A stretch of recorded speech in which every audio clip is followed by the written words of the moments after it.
خدا کے لیے اپنی قوم کو اور اپنی نسل کو سنبھال لو. بیڑا غرق ہو گیا سارا، نماز سے دور ہو گیا، قرآن سے ہم دور ہو گئے. ابن مردویہ رحمہ اللہ تعالی، امام الاصبہانی اور امام دہلوی، یہ تین جو ہیں یہ محدث ہیں، بڑے پائے کے مفسر بھی ہیں اور محدث بھی ہیں. امام دہلوی جو ہے کہ اپنی مسند فردوس کے اندر اس حدیث کو لے کر آئے، جلد نمبر 3 ہے اور 3346 نمبر حدیث کا نمبر ہے. اس کے علاوہ امام اصبہانی اپنی ترغیب و ترہیب کے اندر اس حدیث کو لے کر آئے. حضرت جابر بن عبداللہ رضی اللہ تعالیٰ عنہ کو بیان کرتے ہیں، عن جابر رضی اللہ تعالیٰ عنہ قال قال رسول اللہ صلی اللہ علیہ وسلم اذا کان یوم القیامہ، جب قیامت کا دن آئے گا تو میرا اللہ جو ہے بعث اللہ القبر،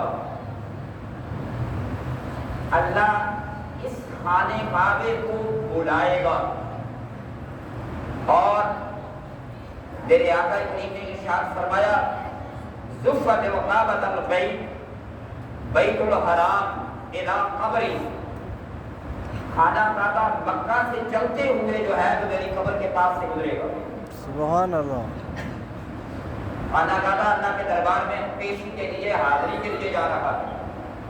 اور حضرت جابر بن عبداللہ رضی اللہ تعالیٰ عنہ کو بیان کرتے ہیں کہ خانہ کعبہ چلتے ہوئے اللہ کا پیغام سنے گا تو چلتے ہوئے یہ آقا کریم کی قبر اطہر کے پاس سے گزرے گا اور اس کے الفاظ سنیں. یہ تین بڑے محدث، بڑے پائے کے محدث بتائیں، امام ابن مردویہ، امام اصبہانی اس حدیث کو ترغیب کے اندر لے کر آئے، امام دہلوی اپنی مسند فردوس کے اندر لے کر آئے، اور الحمدللہ تینوں ریفرنس میرے پاس گھر میں موجود ہے جس سے حدیث آپ کے سامنے رکھ رہا ہوں.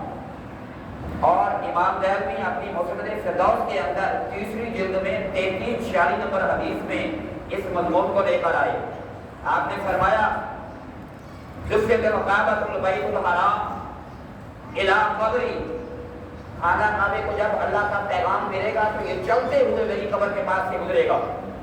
فیقول السلام علیکم یا رسول اللہ، یہ میری قبر کے پاس سے جب گزر رہا ہوگا تو یہ کہے گا السلام علیکم یا رسول اللہ. حدیث پاک کے الفاظ ہیں ورحمۃ اللہ وبرکاتہ. میرے آقا کریم فرمائیں گے وعلیکم السلام یا کعبۃ اللہ، اے اللہ کے خانہ کعبہ، وعلیکم السلام. پھر میرے آقا کریم اس سے سوال کریں گے ما حال امتی، اے خانے کعبے میری امت کا کیا حال ہے. کس سے سوال کیا جا رہا؟ خانے کعبے سے. ما صنع بکا امتی والی، جب میں دنیا سے چلا گیا تھا تو میرے بعد میری امت کا کیا بنا. کس سے سوال کیا جا رہا ہے؟ خانے کعبے سے سوال کیا جا رہا ہے. فیقول یا محمد صلی اللہ علیہ وسلم، خانہ کعبہ جواب دے گا یا رسول اللہ صلی اللہ علیہ وسلم من اتانی فانا اکفیہ، یا رسول اللہ جڑا میرے کو آ گیا ہمیں عمرہ کی شکل کے اندر ہے یا حج کی شکل کے اندر ہے، یا رب العالمین یا رسول اللہ صلی اللہ علیہ وسلم وَأَكُونُ لَهُ شَفِيعًا، میری شفاعت ان کے لیے کافی ہو گئی. سبحان اللہ. جو میرے اندر، میرے گھر میں، میرے پاس آ گیا، میری زیارت کے لیے آ گیا، عمرے کے لیے آیا یا حج کے لیے آیا، یا رسول اللہ خود ہی سفارش میرے لیے کافی ہے. میں ایک طرف اللہ کے دربار میں وہ کھڑا ہوگا، ایک طرف میں کھڑا ہوگا، اس کی سفارش کروا کے چھوڑوں گا. سبحان اللہ. اب وَمَن لَّمْ يَأْتِ، یا رسول اللہ جڑے آئے نہیں، جو میرے پاس نہیں آ سکے، فَأَنْتَ تَكْفِيهِ وَتَكُونُ لَهُ شَفِيعًا، میرا ہونا تے بات کوئی نہیں، یا رسول اللہ دوسری جانو دے او جانا. یعنی جو عمرے کے لیے چلے گئے، حج کے لیے چلے گئے، خانہ کعبہ کہہ رہا ہے میں اس کی سفارش کروں گا. یا رسول اللہ کچھ ہونا واسطے پریشان نہیں ہونا، میں ایک طرف وہ اللہ کے دربار میں ہوں گے، کروا کے کھڑا گا یہ خانہ کعبے کے الفاظ ہیں۔ اب یہی حدیث پاک وہ لے کر آئے امام جنبی اس حدیث کو روایت کر رہے ہیں امام زہری سے، اور اس کو لے کر آئے امام جلال الدین سیوطی علیہ رحمہ اپنی تفسیر در منصور کے اندر اس حدیث کو لے کر آئے۔ آپ نے فرمایا اذا کان یوم القیامۃ یرفع اللہ الکعبۃ البیت الحرام الی بیت المقدس، اللہ خانہ کعبے کو حکم دے گا بیت المقدس کی طرف سفر کرو، اور جب وہ فتمروا بقبر النبی بالمدینہ کہ رسول صلی اللہ علیہ وسلم جب مدینہ الرسول کے پاس سے وہ گزرے گا اور آقا کریم کے روضہ اطہر کے پاس سے گزرے گا تو فیقول السلام علیکم یا رسول اللہ ورحمۃ اللہ وبرکاتہ فیقول علیک السلام بالکعبہ۔ اللہ میرے بتانے کا مقصد یہ ہے کہ خانہ کعبہ نبی پر جو ہے وہ درود و سلام بھیج رہا ہے، اور یہ وہی الفاظ ہیں جو آج کے اس دور کے اندر مسلک کو جو ہے وہ آئیڈینٹیفائی نہیں کر رہا۔ یہ درود پاک کے الفاظ آج بھی موجود ہیں جس پر طرح طرح کے فتوے صادر ہو رہے ہیں۔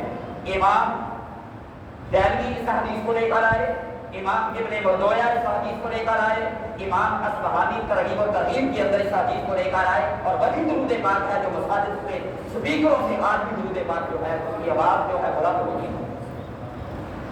اب وہ فرماتے ہیں کہ آقا کریم اس سے سوال کریں گے، یہ حدیث دوسری جگہ سے آپ کو ریفرنس کوٹ کروا رہا ہوں۔ فرماتے ہیں میرے آقا کریم سوال کریں گے ما حال امتی، اے خانہ کعبہ میری امت کا کیا حال ہے؟ تو فتقول یا محمد اما ان وفدائی ابی من امتک فانا القائم بشانہ، کہے گا یا اللہ پریشان نہیں ہونا، ذرا میرے کو آ گیا عمرے کی صورت میں یا حج کی صورت میں شانہ بشانہ کھڑے ہو کر اس کی بخشش کرواؤں۔ تو بھائی بخشش سے انہیں کروانی ہے، بخشش خاندان کے لوگ بھی کروائیں گے، لیکن انہوں نے کروانی جنہاں گانا حق کی سچ کی کی ہوئی۔ تو اس وجہ سے حق کے سچ کی گل ادو ہی ہونی ہے جدو سوشل میڈیا کو خیر آباد کرو گے اور مساجد سے محبت کرو گے، قرآن سے محبت کرو گے، نماز سے محبت کرو گے۔ اللہ محبت کرنے کی توفیق عطا فرمائے۔ سن لیں نماز کا طریقہ، سن لیں نماز عید الفطر ہے یا عید الاضحیٰ ہے، طریقہ سیم ہے، 6 تکبیریں زائد ہیں۔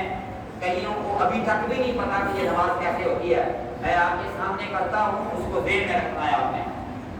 2 رکعت نماز عید الاضحیٰ نال زائد 6 تکبیرات ہیں، منہ طرف قبلہ شریف پیچھے سے امام اللہ اکبر، یہ نیت ہے۔